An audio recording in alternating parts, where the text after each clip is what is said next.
Hey, good morning, guys. I want to welcome you back to this epic weight loss journey. This is, let's see, day 97 of Carnivore and week 30 of my weight loss journey. Now, I started Carnivore about 97 days ago, and I've had some dramatic results, and I got some really big news to talk about this week.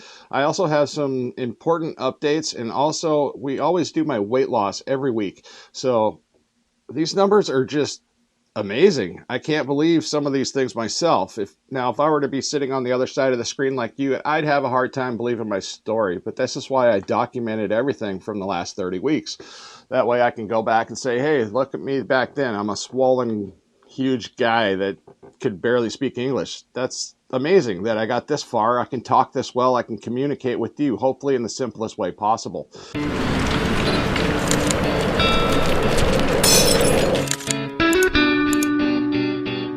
Now, if you could, before we get too much further, if you could smash that like button, that's just a simple thank you for watching the video.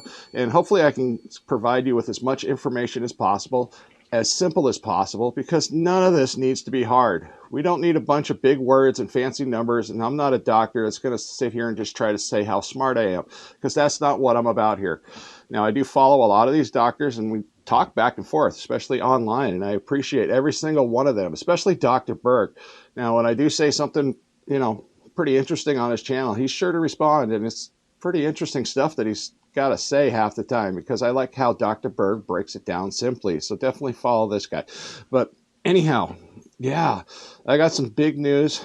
And also, every week here we do a weekly weigh-in, so that way everybody knows if I gained a little weight or I lost a little weight. And then we talk about some of the foods I might have eaten during the week. But this week I did something different, and sometimes I do that. I do food experiments. I do fast food experiments to see, okay, is this on the plane? Is this going to work? Last week I did McDonald's quarter pounder patties with cheese, and this week I wanted to change that up a little bit because I had a theory wrapped around the cheese, and I wanted to do a little bit more in-depth research on McDonald's burger patty qualities. I have a hard time saying burger patties. But anyways, I wanted to do a little research on the burger patty quality, and I also wanted to do a little research on the McDonald's cheese, and I did find out some interesting information on that. Now, I also do have an amazing off-scale victory this week. I mean, it just, actually two of them, it blew me away. Now, off-scale victories are super important, especially with carnivore, because anybody that's doing carnivore right now knows that there's been all of these crazy situations where people are like, oh, look at me, I'm doing this and this happened, or my back pain's gone, my foot pain's gone, I don't have any arthritis, and all this stuff has gone away. Well, for me, I've had a couple other situations that I really haven't heard before from anybody else, and I'm really not sure exactly why this is. So we're going to talk about that. Did you know that the average American consumes about 3 tablespoons of vegetable oil and seed oil every day, living on the standard American diet?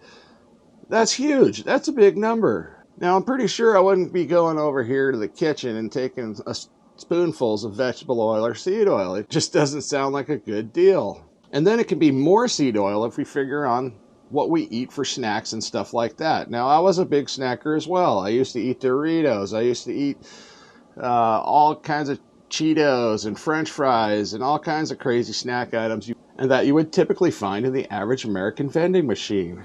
And then, not to mention, all the convenience stores around the country. They offer all these items that are just there with crazy amounts of corn oil and seed oils. And yes, I did go to Walmart yesterday, and I made a short video about that. And I was really surprised to find out that a lot of our baby formulas are just packed full of corn oil, seed oils, vegetable oils, canola oil, sugar. Really? Baby formula? I mean, we're talking about a baby here. We don't need sugar in our baby formula. That kind of upset me a little bit, so I had to make a quick video about that. And as a general rule, my short form videos don't perform well, and I'm kind of used to that, so I'll get over it. Now, when I started working on my weight loss journey, I knew very little about health. I thought I knew a lot about health, like a lot of us do. Over the years, we all thought we knew something about health, but we just got overweight and obese and out of shape, and then we still thought we knew something about health until we finally started slowing down and realizing I got to accept the fact that I don't know very much about health and I need to start learning some more. And in order to lose weight, we need to learn more. We need to change our mindset. If we don't change our mindset, we're not going to lose weight. So yeah, hopefully we can change our mind about a couple things and lose some weight together. Okay, some of the video topics I have for you today. I have a big announcement for an off-scale meat diet victory. My definition of the 90-10 principle I use every week. And then, of course, the questions I've been asked about what exactly is the 10%? What is allowed in the 10% of the 90-10 you're talking about? Because I eat 90% meats and fats and 10% I love my life. Now, that is a pretty restricted 10%, but we have to be reasonable with the little extra things we do. Then I'm also going to be talking about what I ate this week. So first things first, let's talk about the 10%. 10% is more in line with the previous keto style I learned before starting KetoVore and Carnivore. Now, when I consider the 10%, I'm also considering some better judgment here. Now, I'm not going to go out and eat a piece of cake or an entire cake for that 10%. So I'm eating 90% meats for the day. But if I'm going to consider my 10% of whatever makes me happy, it's going to be stuff like certain cheeses that I might put on my meats, certain sauces that might contain a little bit of natural sugar, no high fructose corn syrup. I stay away from that, soda pops, all that stuff. I just stay away from high fructose, everything, corn oils and seed oils, as much as possible. But now if I wanted to have a bite of something, like say somebody has some rice, I might have a bite of rice, or I might have a little bit of vegetables. So this is basically the 10% I'm talking about, just to make it easier to understand for those people that are listening. And also this 10% allows me a little bit of wiggle room. And I think that wiggle room is important for the mindset. So I can be strict on 90% meats and fats, and then I can have a little bit of wiggle room, which is the 10% that I'm talking about. And that gives me just enough room in my brain to say, okay, I might have eaten a piece of fruit today, something like this. I wouldn't eat this, by the way, but I got fruit here at the table. Something like an orange or an apple, maybe a banana on occasion. But that allows me the peace of mind to know that it's okay to make a simple mistake once in a while, especially if you have one of those guilt moments where, say, you just randomly ate a piece of candy. Then you realize, oh, I just ate a piece of candy. Let's stop now. That is your 10%. And it doesn't mean eat a bowl of ice cream after dinner every single night, because that is way more than 10% anything, because nightly snacking has just never been a great idea. And if you're eating the right amount at dinner time, you shouldn't need snacks at any time of the day. Okay, guys, like I said, this is week 30 of my weight loss, and it's kind of a funny number, and you're going to find out why here. So we're going to get on into the weigh-in aspects of this week. As always, my cats are going to be walking me down the hall. Where's the scale? Oh, right there.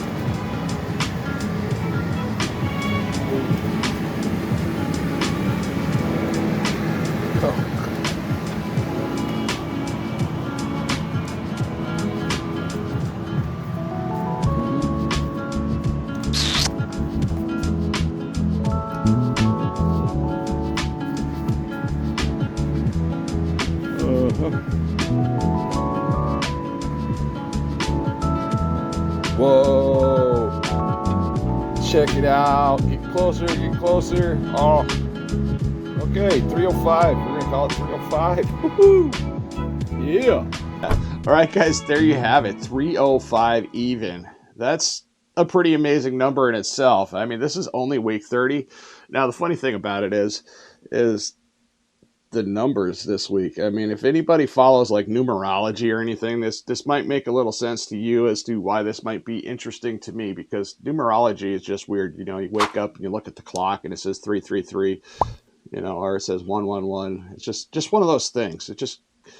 But by week 30, I was really hoping to be down below 300 pounds, and maybe that was an unrealistic expectation of mine, so I'm not going to get too upset about that. But I was really hoping to be under 300 pounds by now. And by Christmas, the best Christmas present I could ask for would be nothing.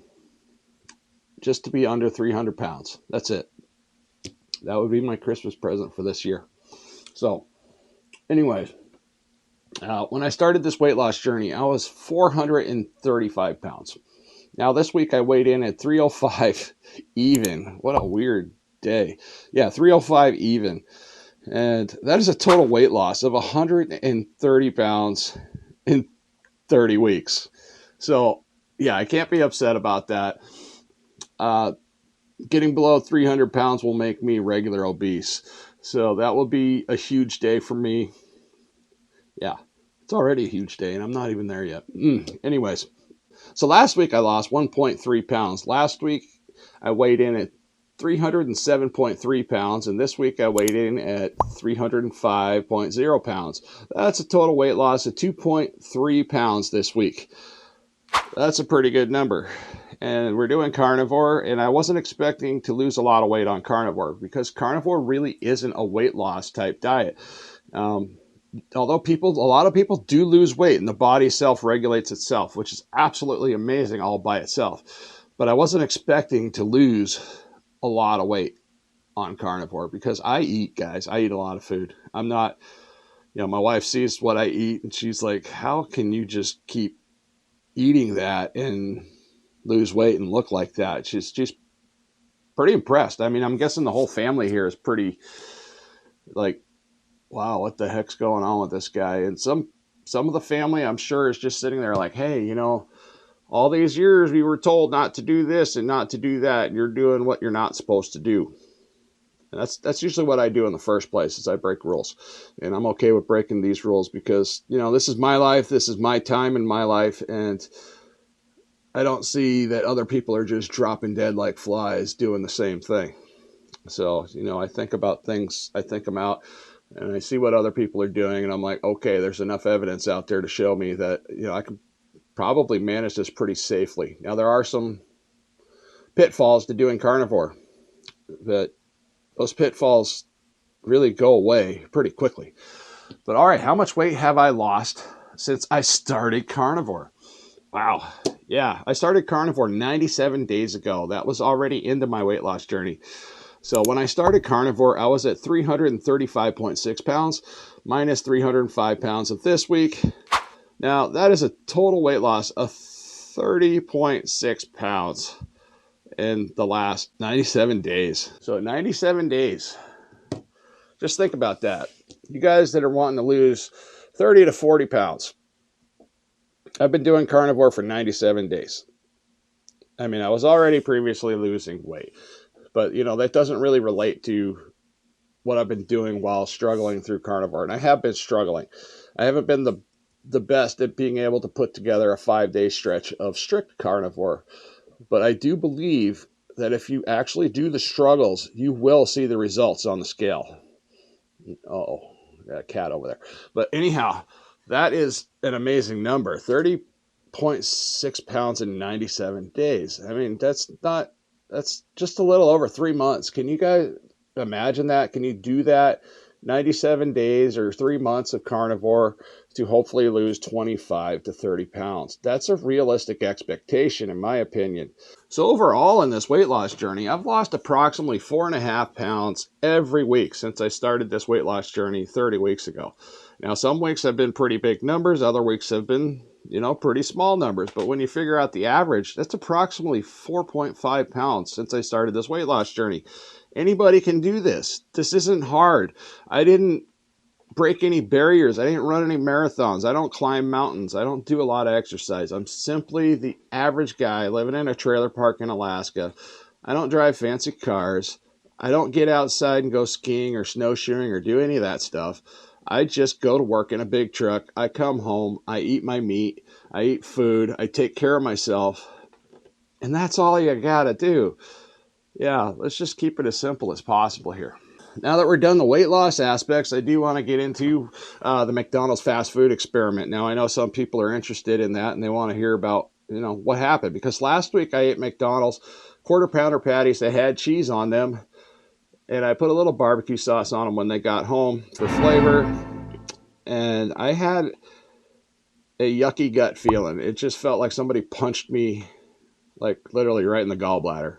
And I'm not sure why, because I talked to my son about this, and he said that the the grill because I was worried about cross-contamination. Now, I do know how these fast food restaurants are set up because I used to have the job cleaning the hoods. I'd clean the grease out of the hoods, we'd have power washers in there, make a big, disgusting mess. But that's the fast food industry. You have to get somebody in there to clean up after, you run fryers for several weeks or a month.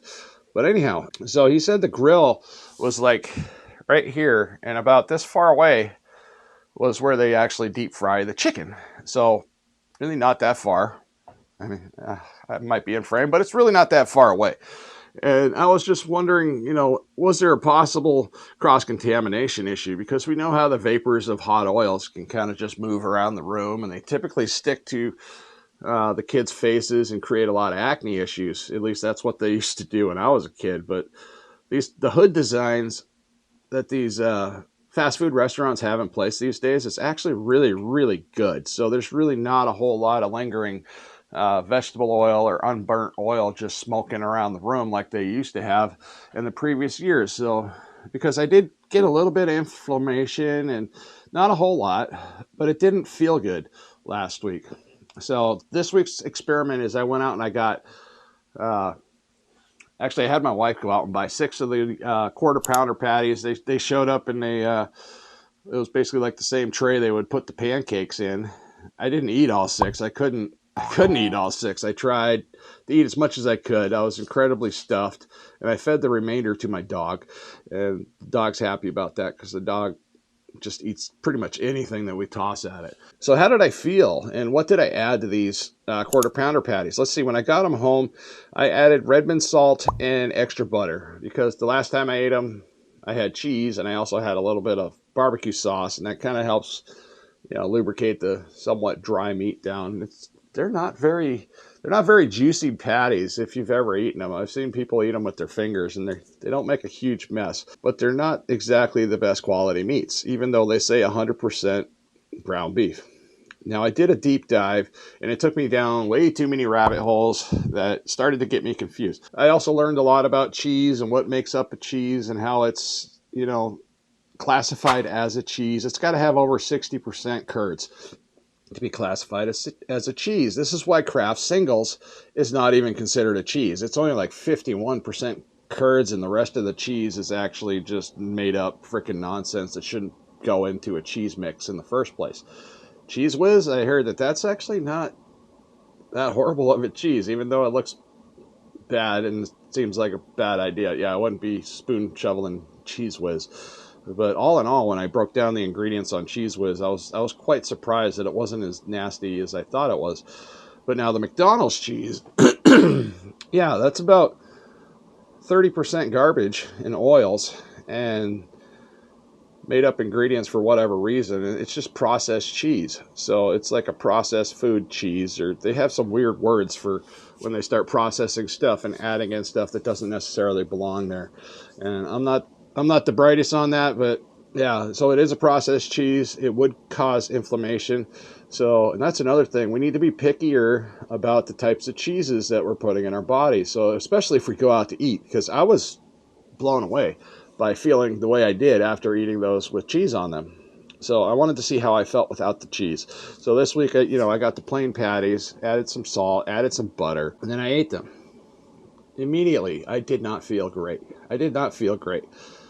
But I did not feel nearly as bad as I did the previous week when I had it with cheese, and I also had, a little bit of barbecue sauce, which contains some sugar.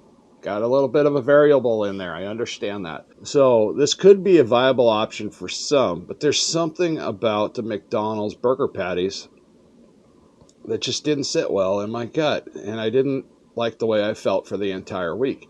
Now, if you watched last week's video, I did talk about how I experimented with Taco Bell. I wanted to see how I felt, and I wanted to see what would happen in 3 to 4 days, because I have a little bit of a slow GI tract, and I wanted to see, okay.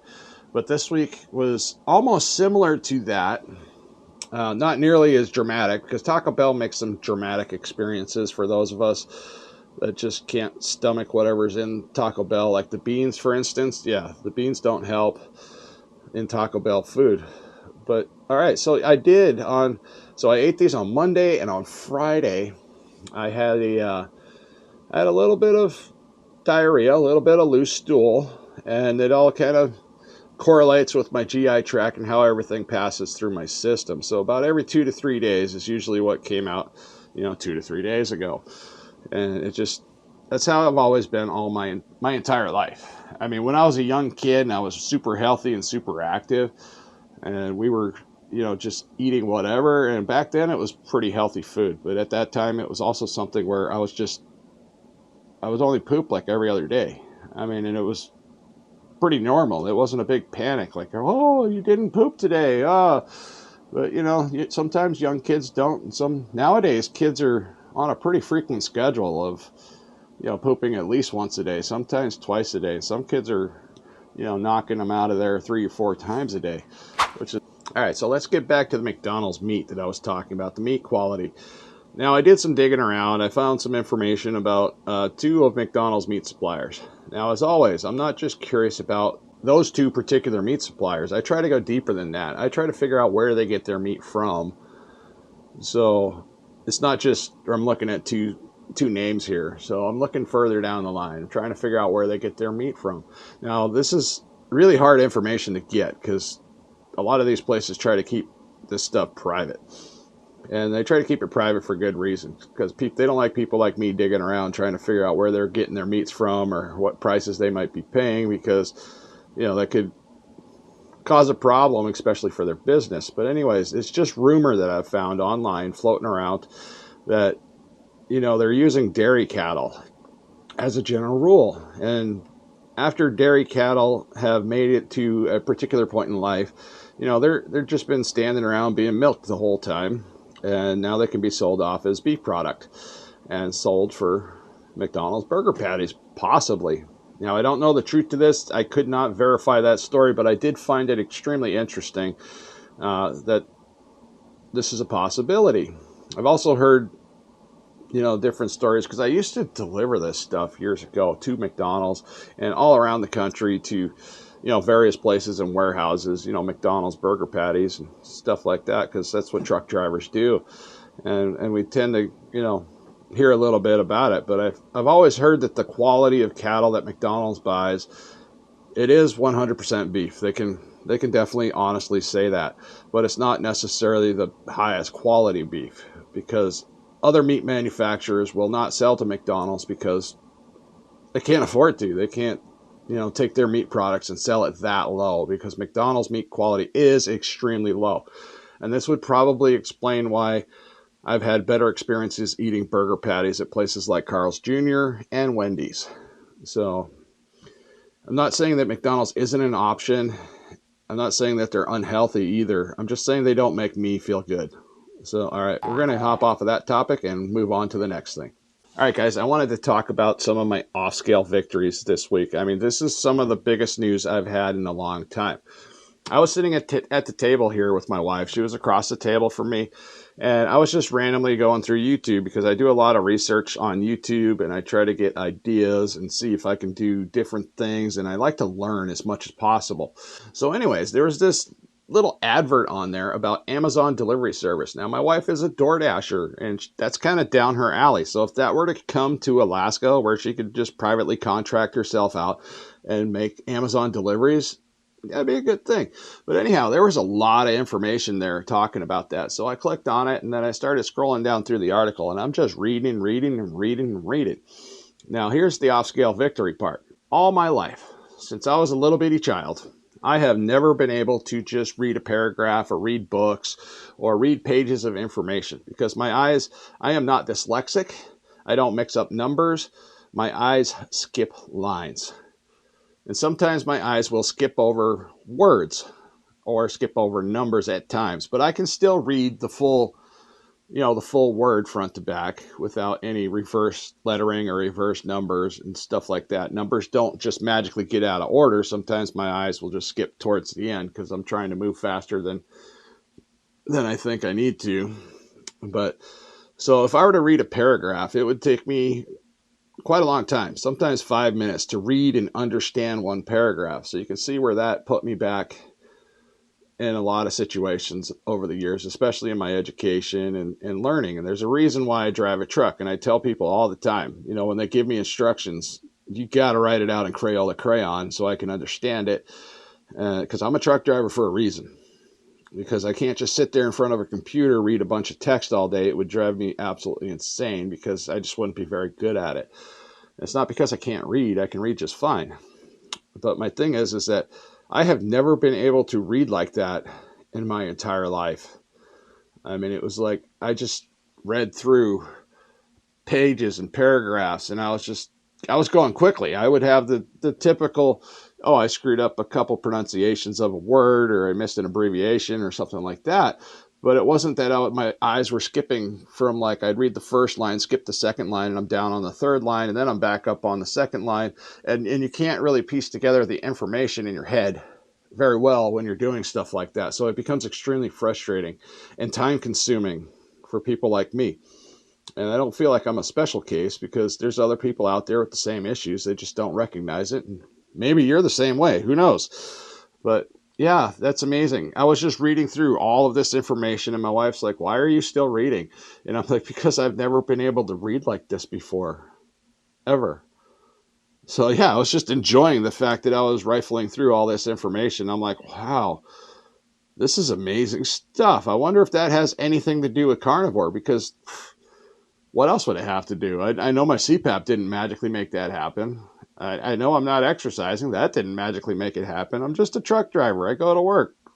Sometimes I vape. Sometimes I smoke a cigarette. I mean, I'm not doing anything spectacular. So why would that happen? I don't know. But to me, that's an off-scale victory, and I thought that was super important to share. Now, here's another one that might interest you a little bit. Before I started carnivore, I needed hearing aids to hear. I don't have to wear hearing aids anymore. Why is my hearing better? And I had a theory behind that. And now that theory does go on the carnivore plane. And it also has to do with ketosis. So ketosis, when I was in ketosis on my first 5-day water fast, when I started this weight loss journey, that was amazing.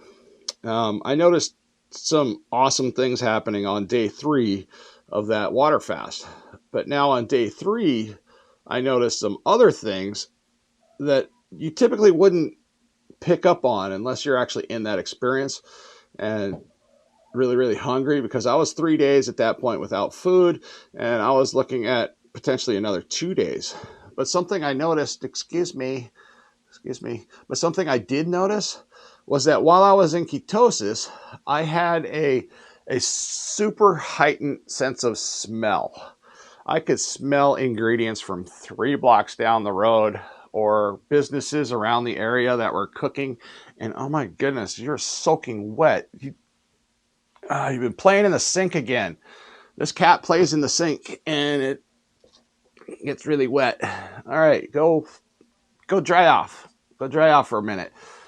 And we can play later. But yeah, I had a super heightened sense of smell. So as carnivores evolved, we're looking back at time. When they're in ketosis, they might have been without a meal for a little while. They're fasting, hunting. They're in hunting mode. So all of a sudden, their sense of smell, their sense of taste, their sense of hearing, their sense of eyesight all improve. Is that what's going on here? Because I don't have to wear hearing aids anymore. I have to turn down the TV. Now, I used to listen to the TV cranked up to about 35.